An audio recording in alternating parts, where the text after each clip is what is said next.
Arturo always arrives at work with a smile.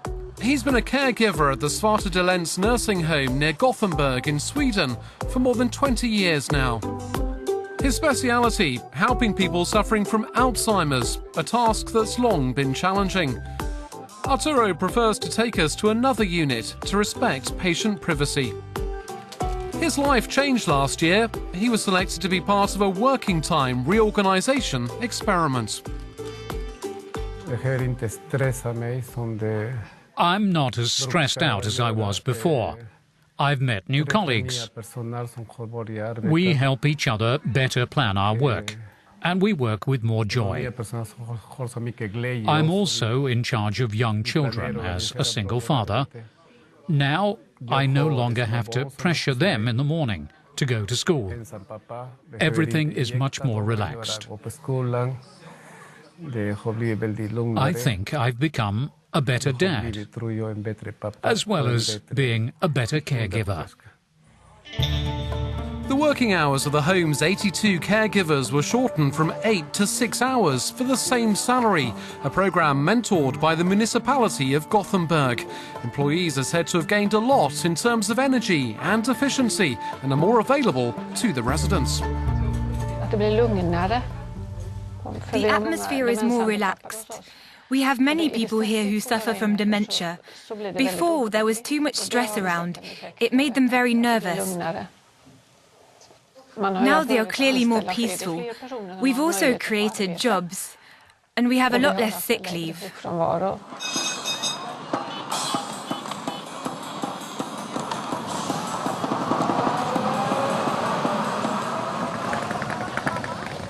Gothenburg is Sweden's second largest city. It also has one of the highest rates of sick absenteeism and burnout at work. The 6-hour day is one of the ways to try to address that. It's also a very political issue here. Launched as an initiative of the former left-wing majority in the municipality of Gothenburg, the experiment at the Svarta Delens nursing home is due to end this winter. Deputy Mayor Maria Ryden, leader of the new right-wing majority at the City Council, is strongly against any extension or generalisation of the programme. We are responsible for 53,000 employees in Gothenburg. So if we should let all these 53,000 employees work 6 hours and get paid for 8 hours, you do the math. And we have a huge challenge in the future to recruit more personnel. So if we should just pay personnel for not working, there won't be any money to recruit new personnel. So we need more hands, we need more people to go to work, and we even need to work longer. The experience, when launched, represented a 20% increase in costs for the municipality. Daniel Bernmar, deputy mayor and leader of the Left Party at the City Council, admits that. But he says benefits have to be measured over the long term. Looking at the public economy as a whole, we create more jobs, we have a lower sick leave rates, and we have a perceived higher quality of care. So when looking at the cost side, that halves the cost. For me, it's a natural step to look at how can we improve the work environment and possibly get a more sustainable labour market where people work longer rather and feel better about working than they do today.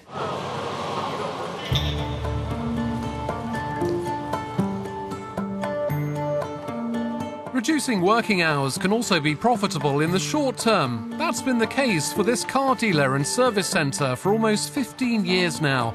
Of 112 employees, 35 of them with the most physically demanding jobs went from 8 to 6 hours a day without a pay cut.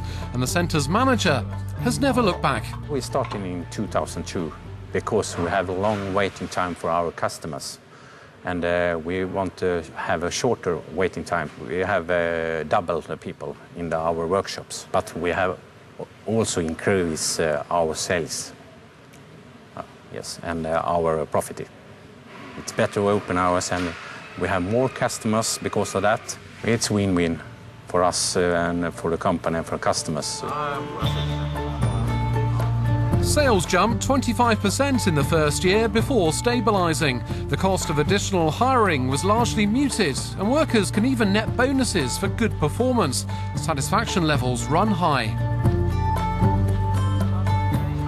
I guess we're more effective working 6 hours instead of 8. So we basically get the same jobs done, actually, working 6 hours. I get so much time. I can do other things. I can go work out, I can go shopping and still be home by like 3 o'clock, and I'm done for the day, so it's good for me. I wouldn't go back to working 8 hours. Not even with the greater pay, I would still stay with 6 hours if I could get the chance.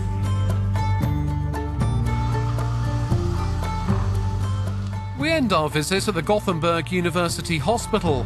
The orthopaedic surgery department, which used to feature high rates of burnout and sick leave, opted for shorter working days a year and a half ago. Our appointment was nearly cancelled at the last minute. Days might only last 6 hours, but they're intensive. The unit's overwhelmed. The unit's 7 operation wards handle some 40 patients per day. Teams have been reinforced. 100 people work here full-time, organised in 2 shifts. My life is easier now because I have a fully staffed ward here. Earlier we had a lot of rented nurse, and we often had to close operation rooms. We increased the hours by about 2.5 hours per operation theatre, operation ward. So it's quite a lot of hours. We can do more now. In fact, surgery is increased by 20%. The cost of recruitment should be balanced out in the next few months, we're told. For the teams, the benefits are clear. I got time to rest and to work out, which I have to do to be able to do my work and not get injured. And you don't have to do a lot of reporting to your colleagues. You don't need to go away for your lunch break. So you can just come here, work 6 hours straight, and then you finish. The change of work patterns also echoes new aspirations for the societies of tomorrow.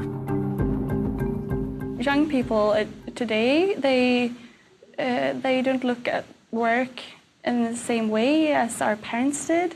Nowadays, maybe we don't see the most important thing in my life is my work. You want to do stuff in the spare time, like that is who you are more than the work.